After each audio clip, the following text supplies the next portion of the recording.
All right. Welcome to the 10 podcast series, Tech Culture, with, this is funny. Sometimes I do this, Blake, where I forget what things are called. So we're just going to keep rolling with it. We don't Awesome. edit things. Well, so. if it's helpful, I am Blake Hogeveen. It's good to be here with you, Shauna. Thank you. I'm Shauna Dorsey with the Nebraska Tech Collaborative powered by Exarban. And this is our new 10 series called Tech Culture. So we're with Blake, who is going to talk to us about one of the tenets in Better Culture of 20, but maybe you can give us a little background and context. Absolutely. First, thanks for having me here. With Mindset and Better Culture, our two brands that we have, we work with organizations that value workplace culture. We help them develop their leaders and develop every employee to help build a better workplace culture.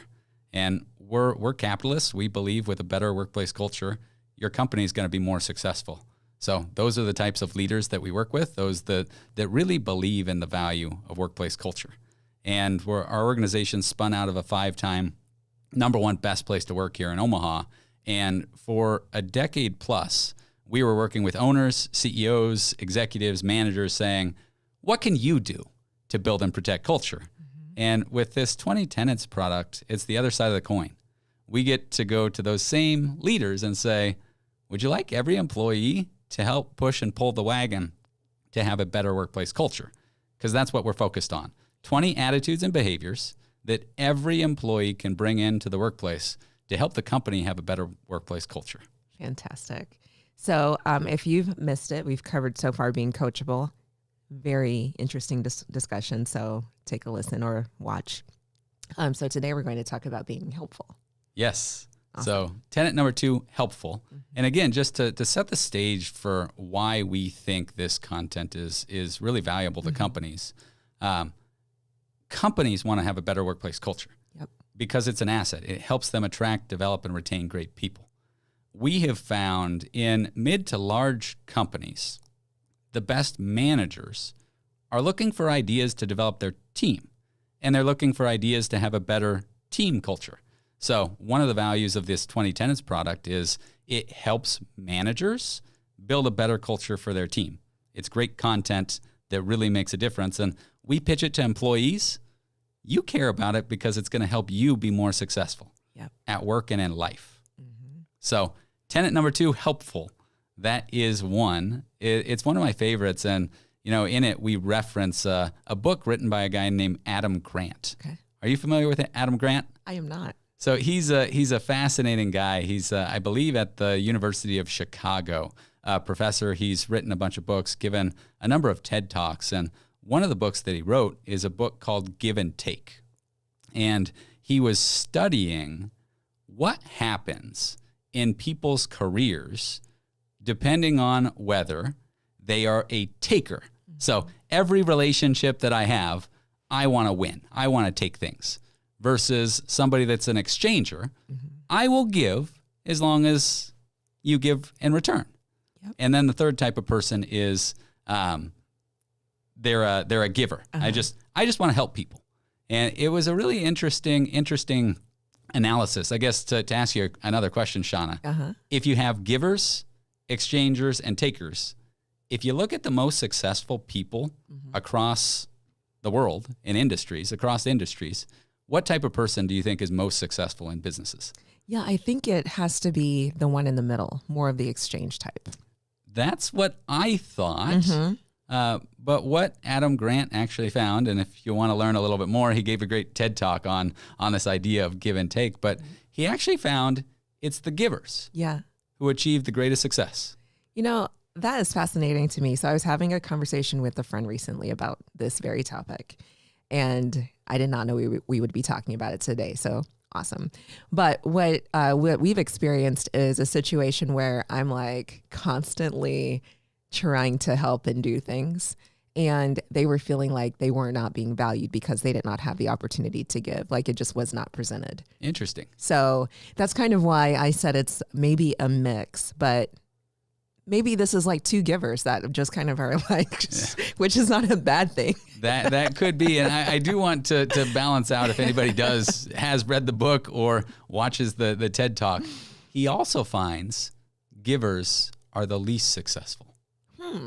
So it's if you give in the right way, you build social capital. You end up having all kinds of opportunities. People that are helped by you, they want to help you in return. That's just a natural phenomenon. But you also probably have worked with some people that you think, you're not doing your job. Why are you trying to help me? Like, will you actually get your stuff done before you help me? I do understand that is a phenomenon. You'll want to actually get your stuff done maybe before you're trying to consistently help other people. Right. Okay, go on. I'm sorry. I kind of went off on a track there, but so it's not the exchange. Sorry. It's more of the givers see the most success, but they can also be the least successful. Yes. Interesting. Yeah. People just going throughout their career, they're looking, they're happy to give 5 minutes and spend that time with you to coach you. They're happy to, you're trying to move a heavy table and they're sitting there. They just get up and grab part of the table and say, hey, where do you want to go with this? Yep. They don't wait to be asked. They're just proactively helpful. And that helps people get noticed. I mean, it's just a good social skill, which I think a lot of our tenets are soft skills, social skills. Yeah. And the more you have, the more you get noticed. And it's a big opportunity to be more successful. And it also, again, contributes to culture, both at the company and the team level. Yeah. And it's interesting too, to me, what I've found over the years is that when you're being helpful, it may not always be noticed right away because people kind of expect or hope that you are. Yes. I'm not great podcasting today. But anyway, but when you're not helpful, people notice that. Wouldn't you say so? I would definitely say so. Yeah. I'm not sure how this reflects on me, but if I'm on a team with somebody who is not helpful, I really don't want them on my team. Yeah, I'm not looking for you to do my job, but if I could use a hand, I want to work with people that are more than happy to get up and be helpful because we are a team. Yep. And it reminds me too of so being the coachable topic about just asking for opportunities to help as well, right? So I'm kind of now tying these together and maybe they're not directly connected, but what I'm hearing and thinking about or reflecting on is sometimes people are not great at asking for help or you can't tell that they need it. And so even just being willing to say, hey, if you ever need anything, let me know, and just being that like proactively helpful. Absolutely. And again, that goes to relationships. Oftentimes, if you have a deep, good relationship with somebody, even if maybe you're a little embarrassed to ask for help, thinking, I really should know how to do this. Maybe you've taught me a few times before. If we have a good personal relationship, I'll ask you for help and be more comfortable. Yep. But again, that's culture. The companies with a good culture have good relationships, and that causes probably people to be more helpful as well. Okay. So what are some things that people can do, an individual on a team can do to be more helpful? Especially let's think about like folks who are working remote or hybrid where it's not maybe as obvious, like those opportunities aren't as obvious. Right. Well, on the last kind of episode that we gave, we covered tenet number 1. It's probably my favorite. It's coachable. And we talked about it's important to seek feedback. And one of the things we know from psychology is people embrace growth and they resist change. So one of the things, if you want to be coached and you want to grow, it's valuable to tell people how you want to be coached and where you want to grow. So for example, if I want to be better at public speaking, let people know you want to be better at public speaking and they will help you out. Maybe they'll give you feedback. Here's also something that's true. If somebody hasn't told you they want to be better at public speaking and they're lousy, they're in front of the room, it might not be very helpful to let them know, hey, you did a bunch of things wrong. Like they might not love that, even if your intent was good. Okay. That's good guidance. So be open to people's desire for help. So listen to that. Yes. And offer that like appropriate coaching.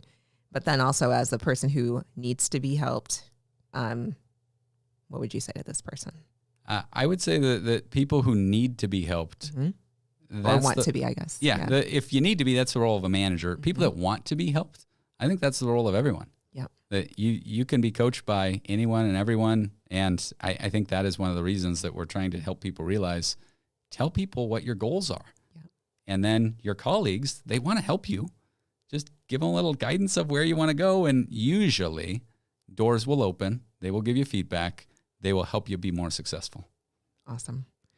Okay. That's tenet number 2. These are flying by. Hey. So interesting. Thanks for having me, Shauna. Thank you, Appreciate Blake. it.